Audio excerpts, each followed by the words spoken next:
ഞണ്ട് കറി എങ്ങനെ ഉണ്ടാക്കാൻ നോക്കാമല്ലേ. ഇതാണ് ഞണ്ട് കറി. ഇങ്ങനെ വെക്കണം എന്നാണ് ആഗ്രഹം. നോക്കാം നമുക്ക്. ഇതാണ് ഞണ്ട്. എൻ്റെ അപ്പൻ രാവിലെ മാർക്കറ്റിൽ പോയി വാങ്ങിച്ചതാണ്. ഇത് കണ്ടവിടെ ഇവിടുത്തെ ഒരാൾ അതിൽ നിന്ന് കൈ വിട്ടിട്ടില്ല. ഞണ്ടിനെ എടുക്കുന്നു, അതിനെ കളിപ്പിക്കുന്നു. അവസാനം ഇതായ അവസ്ഥ. എന്തൊരു കഷ്ടം. അതിനൊരു ജീവനുണ്ടായിരുന്നേ ഉറപ്പാണ് അവളെ ഒരു പാഠം പഠിപ്പിച്ചാണ്. ആഹാ, എന്താ.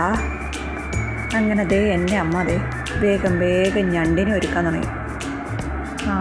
ഇനി അതിനെ കുളിപ്പിച്ച് ഒരു ഭാഗമാക്കണം. അതിൻ്റെ അഴുക്കെല്ലാം കളഞ്ഞ് എടുക്കണം. കണ്ടോ, എനിക്കിത് നന്നാക്കാൻ അറിയില്ല കേട്ടോ, സത്യം പറയാലോ.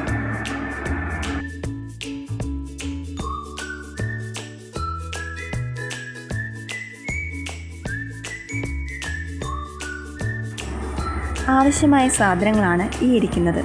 വേഗം കണ്ടോട്ടോ. നമുക്കപ്പോഴേക്കും ചട്ടി വയ്ക്കാം. ചട്ടി എടുത്ത് അതിൽ എണ്ണ ഒഴിച്ച് കുറച്ച് കടുകിടേണ്ടതുണ്ട്. അങ്ങനെ എണ്ണ ചൂടാകുന്നത് വരെ നമുക്ക് വെയിറ്റ് ചെയ്യാം. അങ്ങനെ കടുകിടുക. കടുക് ടക്ക് ടക്ക് ടക്ക് ടക്ക് ടക്ക് ടക്കേന്ന് പൊട്ടി വരുമ്പോഴത്തേക്കും അതിലേക്ക് കുറച്ച് കറുവേപ്പിലയും ഇടാം. കറുവേപ്പില ഇടുന്നത് നിങ്ങളുടെ ആവശ്യാനുസൃതമാണ്. ചിലർ കൂടുതലിടും, ചിലർ കുറച്ചിടും. അത് നിങ്ങൾക്ക് ആവശ്യത്തിനനുസരിച്ച്. എനിക്ക് എന്തായാലും വേണം, അതുകൊണ്ട് കൂടുതലിട്ടു. അങ്ങനെ ഇത് ഞാനല്ല കേട്ടോ ഉണ്ടാക്കണേ, എൻ്റെ അമ്മയാണ്. അതിലേക്ക് ഒരു ഇഞ്ചി, വെളുത്തുള്ളി, പച്ചമുളക് എന്നിവയിട്ട് നന്നായി ഇളക്കി കൊടുക്കുക. നന്നായി ഇളക്കിയില്ലെങ്കിൽ കറി പോവും. കാരണം അത് അടുക്കി പിടിച്ച രുചി ഉണ്ടാവില്ല. അതുകൊണ്ട് നന്നായി ഇളക്കി കൊടുക്കുക. ഇനി അതിലേക്ക് സവോള ഇട്ട് കൊടുക്കണം. സവോള ഇട്ടതിന് ശേഷം നന്നായി ഇളക്കുക. കുറച്ച് ഉപ്പും കൂടി ഇടുക. അത് നന്നായി വങ്ങുവാൻ വേണ്ടിയാണ്. വങ്ങുക എന്നുദ്ദേശിച്ചാൽ ഒരു ബ്രൗൺ കളർ വേഗം ആകുവാൻ വേണ്ടിയിട്ടാണ് ഉപ്പ്. നന്നായി ഇളക്കുക. നന്നായി അടിത്തട്ടി തന്നെ ഇളക്കണം, അല്ലെങ്കിൽ അടുക്കി പിടിക്കും. വേഗം ഇളക്കുക, അല്ലെങ്കിൽ പതുക്കെ ഇളക്കിയാലും അത് ഇടയ്ക്ക് പിടിക്കും. നമുക്ക് വേഗം തന്നെ ഇളക്കി കൊടുക്കാം. അപ്പോഴേക്കും നമുക്ക് മഞ്ഞൾപ്പൊടി, മുളക് പൊടി, മല്ലിപ്പൊടി, ഉപ്പ് എന്നിവ നമുക്ക് ഒരു പാത്രത്തിലെടുത്ത് വയ്ക്കാം. അവ എടുക്കുന്നത് ഇപ്പോൾ അതിൽ കാണിക്കാൻ സൗകര്യമില്ലാത്തതുകൊണ്ട് ഇളക്കുന്നത് മാത്രമാണ് കാണിക്കുന്നത്. ഇപ്പോൾ എടുത്തു കഴിഞ്ഞിരിക്കുന്നു. അത് നമുക്ക് ഈ പാത്രത്തിലേക്ക് ഇട്ട് കൊടുക്കാം.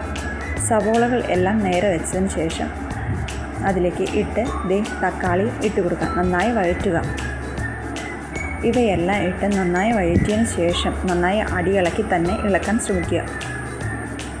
നമുക്ക് കുറച്ച് നേരം ഇങ്ങനെ വെയിറ്റ് ചെയ്യാം. ഇതിലേക്ക് കുറച്ച് വെള്ളം കൂടി ഒഴിക്കുക.